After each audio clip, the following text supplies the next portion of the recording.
Ndakaroora mukadzi wangu 16 years ago tikagara tese. After 3 months of aware vati ndasiya basa ndadzoka kumba kwangu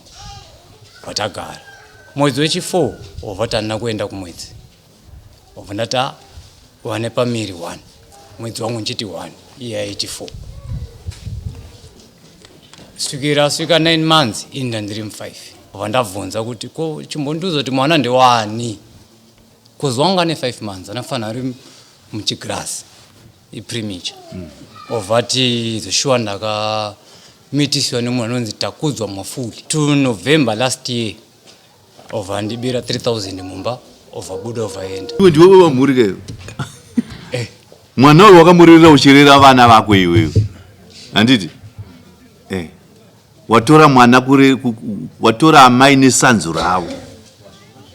nemhaka yekuti une vana naye nechikara.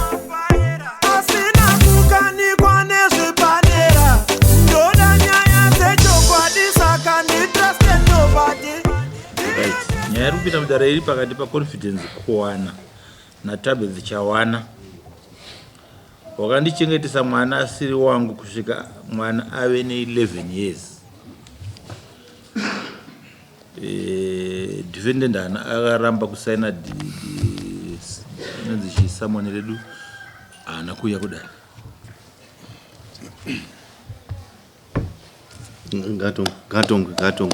pamusoro imambo pamusoro makurukota ndivose vakateerera ndakumbirawo kuti mumangari taura nyaya yako inzwi kwemudare. Pamusoro imambo wangu pamusoro emese makurukota nyaya yangu yakamira sezvazviri. Ndakaroora mukadzi wangu 16 years ago tikagara tese. Tagara tese akazobuda mbamba awana basa kuWarren Park kuno zekusaluni zokunoshanda kusaluni. 3 months asina kuya kumba kuno concession echigara kwarare ndanzingamushanyiro kunoona naye. After 3 months of aware vati ndasiya basa ndadzoka kumba kwangu vatagara mwedzi wechi4 wavati handina kuenda kumwedzi wavandata wane pamiri 1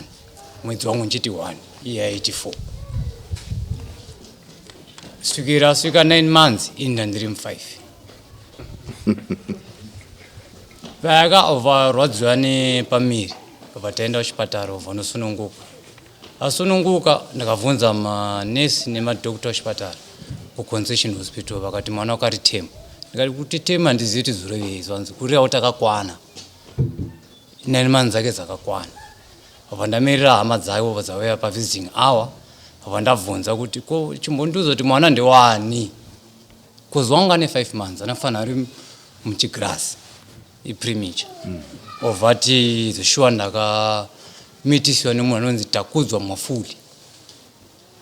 ndiri kuHarare kwandaishanda. Obva ndavasiya kuchipatara obva ndaenda kumba. After 3 days adischarge kuchipatara pekumba kwangu waramba kumugamuchira obva yana tete wake kumba kwangu kumba kwedu futi ndina mai wangu nababa wangu obva kumberekerero obva tagamuchira sinzwei ndinagara ndine mwana naye futi wedu wekutanga ngatigarisanei vatagarisana up to November last year obva ndibira 3000 mumba obva buda ovaenda obva tazomwana patonifika pamuning'ino wavo tine mapurisa epeace obva tamubata obvati mari handisi kudzosa ende handichada murume. Ndikati mari ichazwako yaisimaka. After 1 week obva nondimangarira maintenance obva ndaenda kukoti obva ndikubhadhara 230 kumaintenance ndoamba ndakakana chitupa changu nezuro kunobhadhara mari yacho month end kunosiya mari 6. iri kumaintaina mwana upi vangu. Une vana vangati vako naiye? 2. Okay. Obva ndasiya mari 6 nezuro mechisi angati every month end uchisiya mari 6. So ndabva maintenance. After 2 weeks obva nondimangara kwamambo Nyachuru obva dada property yese yangu futi Kwa Nyachuru ovanzi tukupa hembe dzako zembedroom ni kitchen rako takura bude wende ovauya ova takura ovaya zvaenda so indazowewo kuno kunoda uchiredza chemwana uyu yako nyaya iri kuti chii chiredzwa chemwana wangu wakandichengetesa mwana asiri wangu for 11 years tizvo paNyachuru makaita sei makanotongwa nyaya yekurambana paNyachuru akasvika kuti murume njada mari yandakatora 3000 ndeyangu makaita sei vakati kana kuti murume uchada 3000 wazomudzosera mudziyo waukuda iwewe ndeupi manje wakatakura mari yese apa wakamhurira futi so iwe chitora bedroom yako magumbezi hembe ndezvako utore kitchen rako rese nderako chete obapea 3 days angori musi wa 15 November kutatu musi wa 17 nofanira ngwatora zvinhu zvako okay now vaNyachuru vatonga nyaya yekurambana kwenyu ndivamarambana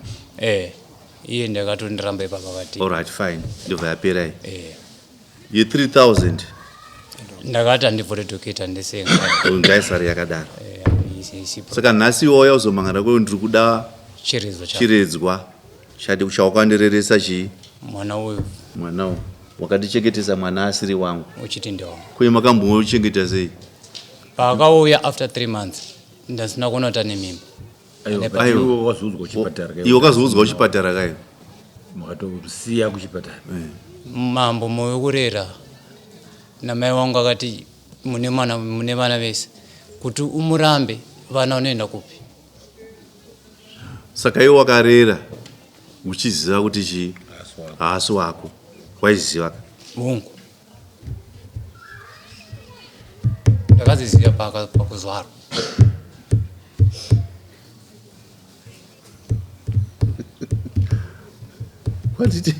hatiti iwe ndio baba wamhuri handiti iwe ndio baba wamhuri kayo mwana uyu wakamurerera uchirera vana vako iwewe handiti watora mwana watora amai nesanzu ravo nemhaka yekuti une vana naye nechekare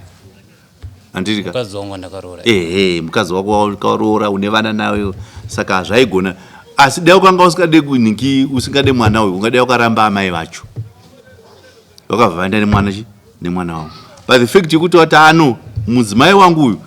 ndine vana nawo naye kare zviri nani ndichengete vana vangu nemudzimai uyu pamwe chete nokuti hawaizogona kupatsanura mwana mucheche namai vake hazvaikwanisa kuita asi dai waida kupatsanura manje waizoti ai amai chienda izvenyu ndosara nevana ava handikupana patokuenda asi nhasi uno ndiri kuona manje muhana mako muiwewe manje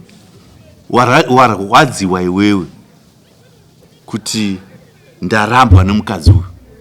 wandikambotakurira mutoro wake wokumuchengetera chii mwana wake saka ndakuda uchiredzwa chani changu chokwadi mama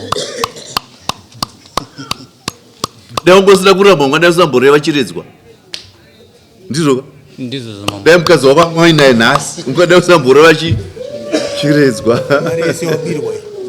mari yese wabirwa una basa nayo asi chiri kurwadza mwana amen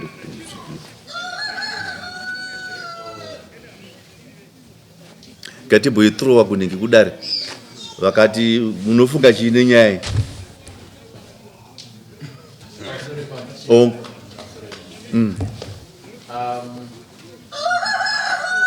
wekutanga ataura akati akabvunza mudzimai akati mwana uyu mumbuyu yani akati ndiyo kwarai murume yanonzi pamusoro mira vapedze akatotaura pandanga ndiri kuharara ndakapora saka zvandikaipuwa nanini vabva vasataura nakumba iko kuti awane mashiri nekuti aita chii hazvisi right here kuti akwirire murume akachengetera mwana dai anga ari kumuziva nezita rake raambotaura rere okwirira murume muridzi wemwana uyu ndakakuchengetera mwana wangu ndikudochiredza pamusoro kuti azotaura kuti muridzi wemimba nemwana ndiani izuva paakasunungurwa mwana pakasununguka mwana after 9 months ndo vandakabvunza hama dzavo pavavisiting ava kuchipatara kuti nganduzi chokwadi kuti dziri kumbofamba sei ndo paakataura chokwadi chake ehe adzakati anonzani takudzwa takudzwani mwafuli uyu murume wakambomuono here iwe hansati ndambomuona ndimuzivi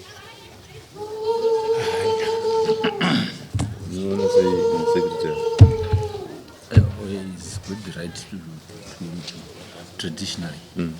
yeningi yemuchiredzwa achengeta mwanasiro uyu kana arwadzwa ndiye anofanira kuita point kuti uyu ndiye baba wacho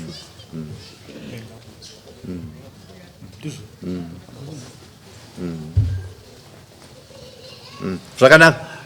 nyaya iri panapa ndeyekudayo pachivanhu patsika dzechivanhu ichokwadi kana munhu achengeterwa mwana anofanira kubhadhara chiredzwa murume uyu akanga abhadhara chiredzwa anga azvigadzirira kuchengeta mwana uyu nemhaka yekuti amai vake vanga vari pamwe chete nemurume uyu asi nhasi mudzimai weatama wainda aramba murume zvakureva kuti anofanira kubhadhara nyaya yechiredzwa zvakanaka now yes pane zvauda kutaura here ndisati ndapedza right now tiri kuona panapa sedare kuti amai ava ngavabhadhare chiredzwa chemwana wavo chakaitwa nababa ivo amai ava kana zvavaremera vanoenda kumuridzi wemwana kuti shamwari inini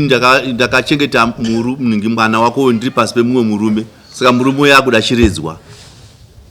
uyo unoudza obhadhara chii zvanofanira kubhadhara nau tsika yechivanhu panyaya yechiredzwa imombe handiti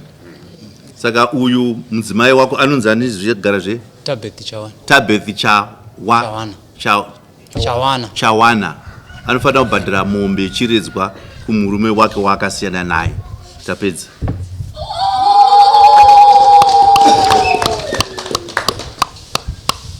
Ngaibhadhare kuti zvipfakanyike maningi ndogara ndichifanira kuti tomupa nguva yekupera kwomwedzi ma 26 July anofanira kuti asei kubhadhara mari mombe yechiredzwa kumurume wake.